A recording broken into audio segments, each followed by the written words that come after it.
Hello, good day. I am Reynante Darwin from BSBA 3A and this is the story of Jorinda and Jorindel. There was once an old castle that stood in the middle of the deep, gloomy wood. And in the castle lived an old fairy. Now, this fairy could take any shape she pleased. All the day long, she flew about in the form of an owl, or crept about the country like a cat. But at night, she always became an old woman again. When any young man came within 100 paces of her castle, he became quite fixed and could not move a step till she came and set him free, which she would not do till he had given her his word never to come there again. But when any pretty maiden came within that space, she was changed into a bird, and the fairy put her into a cage and hung her up in a chamber in the castle. There were 700 of these cages hanging in the castle, and all with beautiful birds in them. Now there was once a maiden whose name was Jorinda. She was prettier than all the pretty girls that ever were seen before, and the shepherd lad, whose name was Jorindel, was very fond of her, and they were soon to be married. One day, they went to walk in the wood that they might be alone. And Jorindel said, "We must take care of that we don't go too near to the fairy's castle." It was beautiful evening. The last rays of the setting sun shone, ring through the long stems of the trees upon the green underwood beneath, and the turtle doves sang from the tall birches. Jorinda sat down to gaze upon the sun. Jorindel sat by her side, and both felt sad. They knew not why, but it seemed as if they were to be parted from one another forever.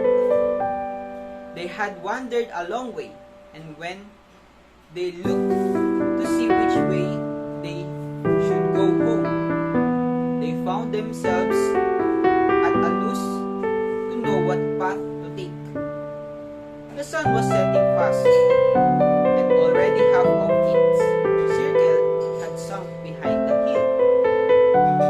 Jorinda on a sudden looked behind him and saw him through the bushes that they looked behind him, and saw through the bushes that they had without knowing it, and sat down close under the old walls of tremble. Jorinda was just singing. The raindrops on the willow spring. Well a day, he mourned for the baby starting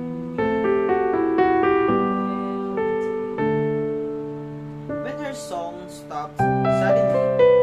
Jorinda turned to see the reason and beheld his Jorinda change into a nightingale, so that her song ended with a mournful jug jug.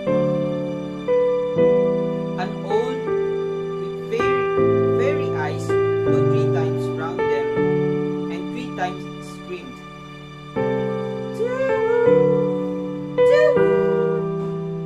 Jorindel could not move.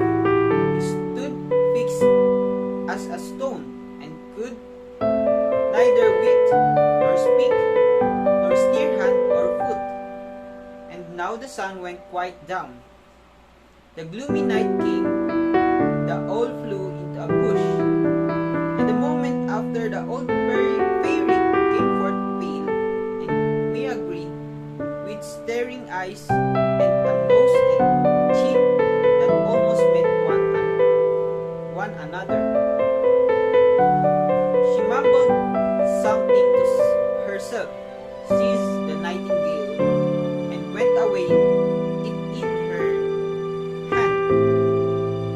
Jorindel saw the nightingale was gone. But what could he do? He could not speak. He could not move from the spot where he stood. At last the fairy came back and sang with a hoarse voice, "Till the prisoners is fast, and her doom is cut. There stay, oh stay, when the charm is around her, and the spell has bound her. Hie away, away." All of a sudden Jorindel found himself free. Then he fell on his knees before the fairy and prayed her to give him back his dear Jorinda. But she laughed at him and said he should never see her again. Then he went her away. He prayed, he wept, he sorrowed, but all in vain. Alas, he said, "What will become of me?" He could not go back to his own home. So he went to a strange village and employed himself in keeping sheep.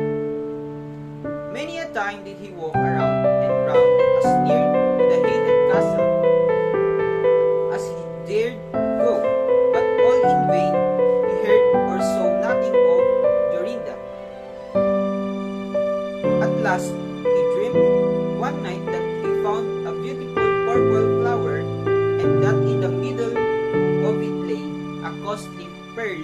And he dreamt that he plucked the flower and went with it in his hand into the castle, and that everything he touched with it was disenchanted, and that there he found his Jorinda again. In the morning, when he awoke, he began to search over hill and dale for this pretty flower, and 8 long days he sought for it in vain. But on the 9th day, early in the morning, he found the beautiful purple flower, and in the middle of it was a large dewdrop, as big as a costly pearl. Then he plucked the flower and set out and traveled day and night till he came again to the castle. He walked nearer than 100 paces to it, and yet he did not become fixed as before, but found that he could go quite close up to the door. Jorindel was very glad indeed to see this. Then he touched the door with the flower, and it sprang open, so that he went in through the court, and listened when he heard so many birds singing. At last he came to the chamber where the fairy sat, with the 700 birds singing in the 700 cages. When she saw Jorindel, she was very angry and screamed with rage, but she could not come within 2 yards of him. For the flower he held in his hand was his safeguard. He looked around at the birds, but alas, there were many nightingales, and how then should he find out which was his Jorinda? While he was thinking what to do, he saw a fairy and taken down one of the cages and was making the best of her off through the door.